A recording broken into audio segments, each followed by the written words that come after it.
नमस्ते। हम देख रहे हैं कि लॉकडाउन चल रहा है और लॉकडाउन में क्या हो रही है, मीन्स क्लासेस नहीं हो रही करके हम घर पे ऑनलाइन पढ़ाई कर रहे हैं। तो ऑनलाइन पढ़ाई में मैंने सोचा कि चलो कुछ यूट्यूब वीडियो बनाए ताकि मेरे मीन्स स्टूडेंट के साथ साथ जो दूसरे स्टूडेंट्स हैं उनको भी फ़ायदा हो। इसीलिए ये 10वीं के क्लास ले रही हूँ। मीन्स जो ऑनलाइन स्टडी जो है वो 10वीं कक्षा के छात्रों के लिए मैं यहाँ पे जो लेसन है मीन्स पूरक पठन है वो एक्सप्लेन कर रही हूँ। पूरक पठन है मन।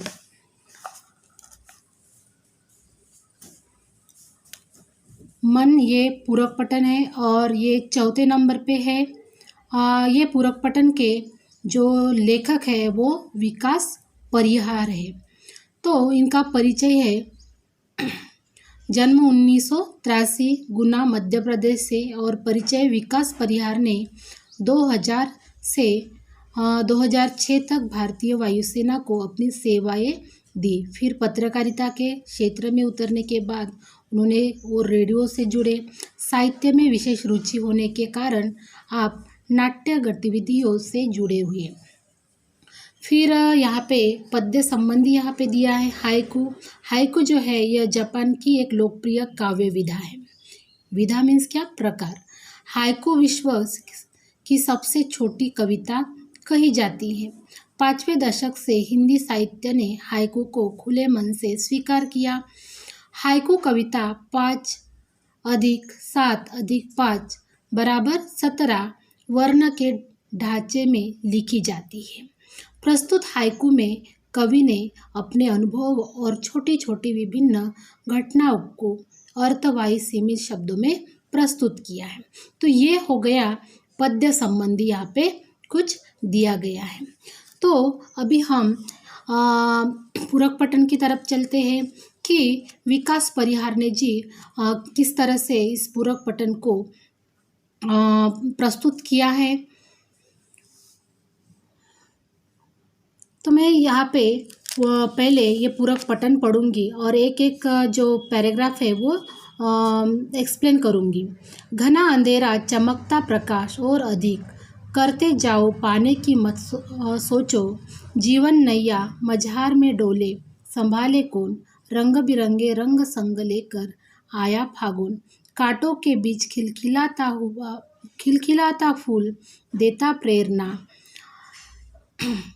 भीतरी कुंठा आंखों के द्वार से बाहर आई। खारे जल से धुल गए विषाद, मन पावन। मृत्यु को जीना जीवन विष पीना है जिजीविषा। तो यहाँ पे लेखक कहते हैं कि देखो, जब घना अंधेरा होता है तब प्रकाश और अधिक चमकता है।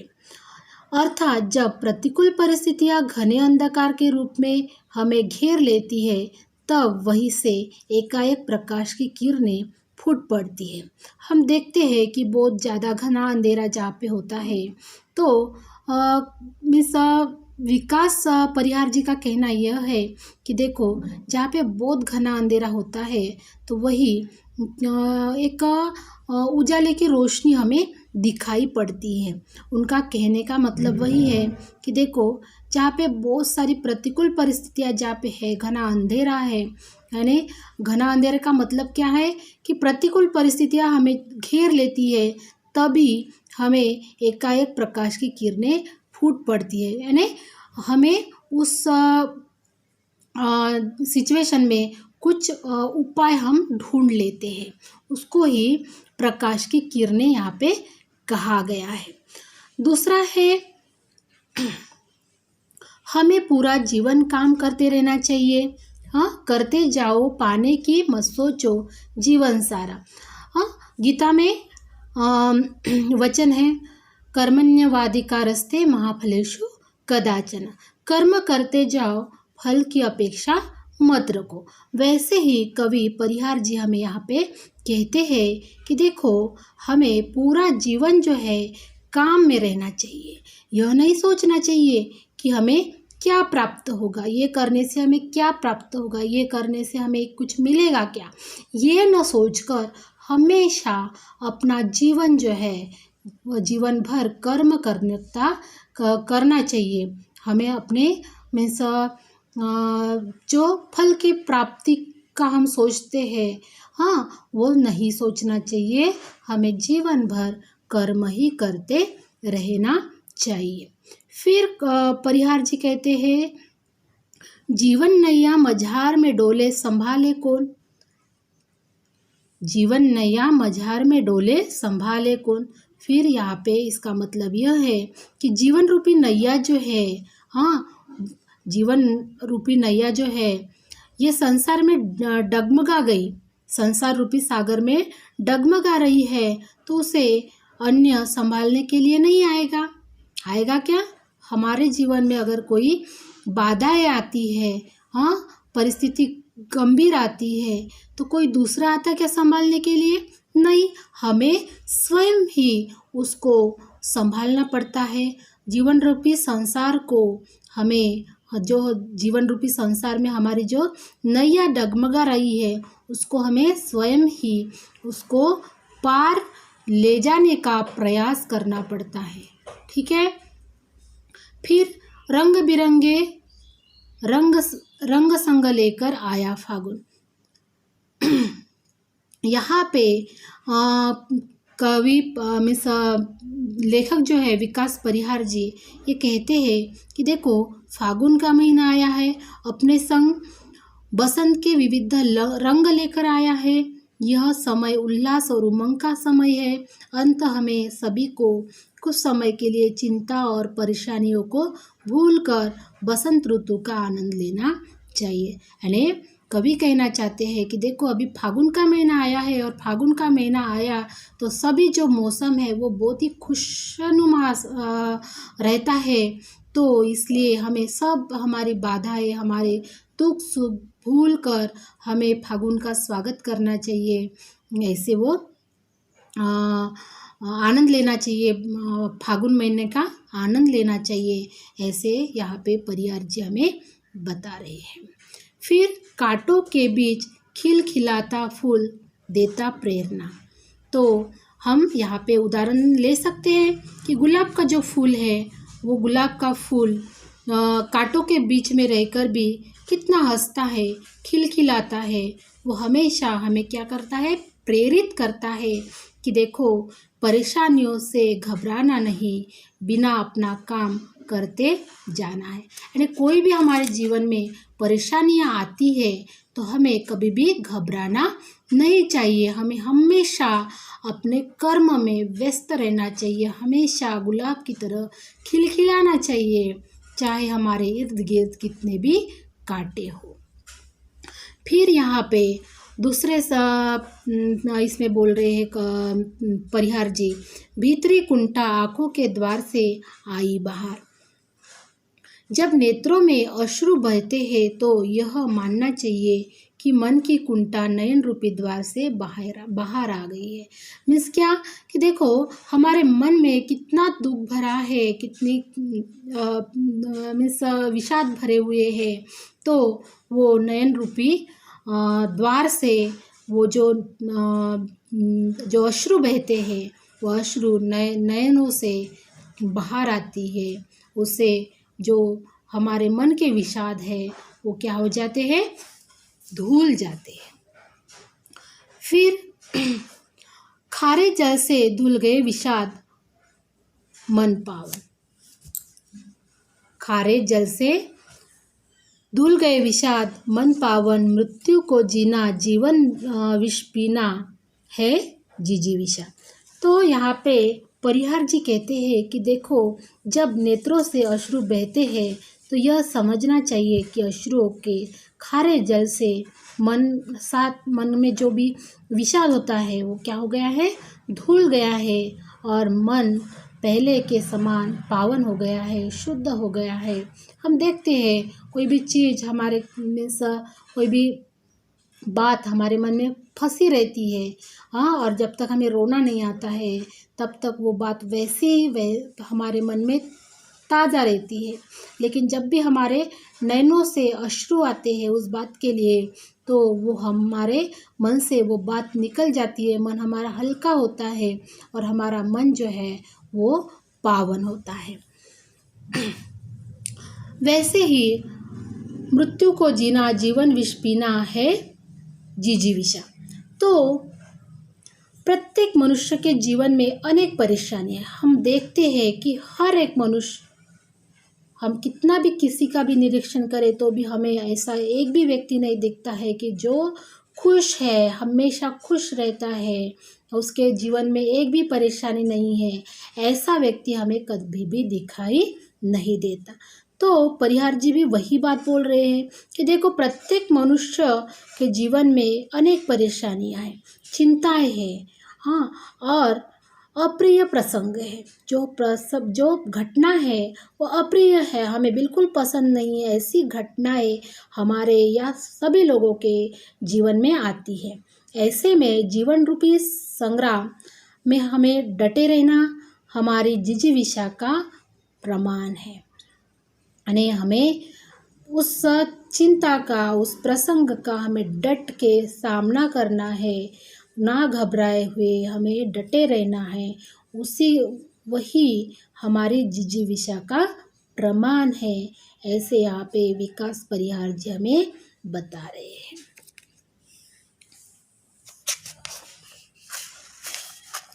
फिर यहाँ पे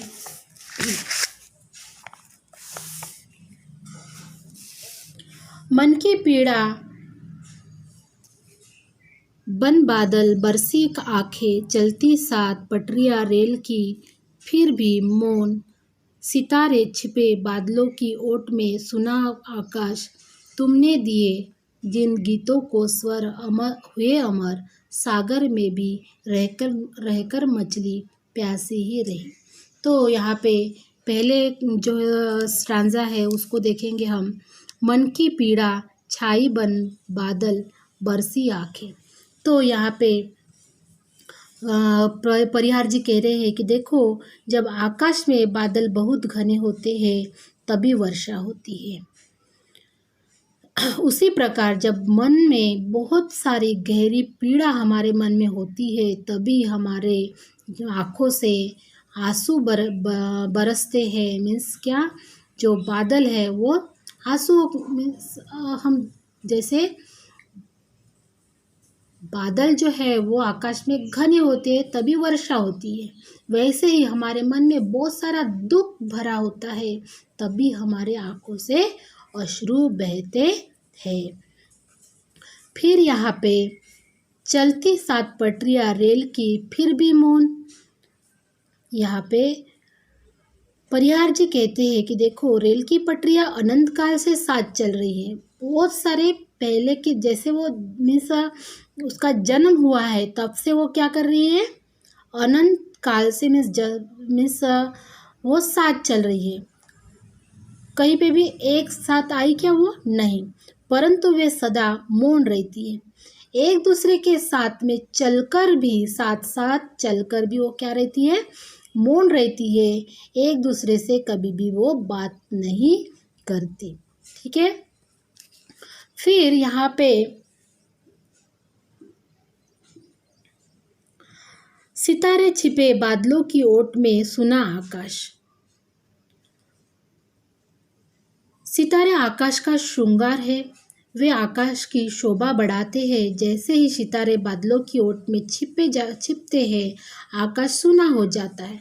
ठीक इसी तरह कुछ लोग हमारे जीवन में अत्यंत महत्वपूर्ण होते हैं, उनके चले जाने से विमुख हो जाते हैं, पर मानो हमारा जीवन निरर्थक हो जाता है। यानी हम देखते हैं कि जैसे ही आकाश में सितारे चमकने लगते हैं तो मानो ऐसा लगता है कि देखो कितना सुंदर आकाश दिख रहा है।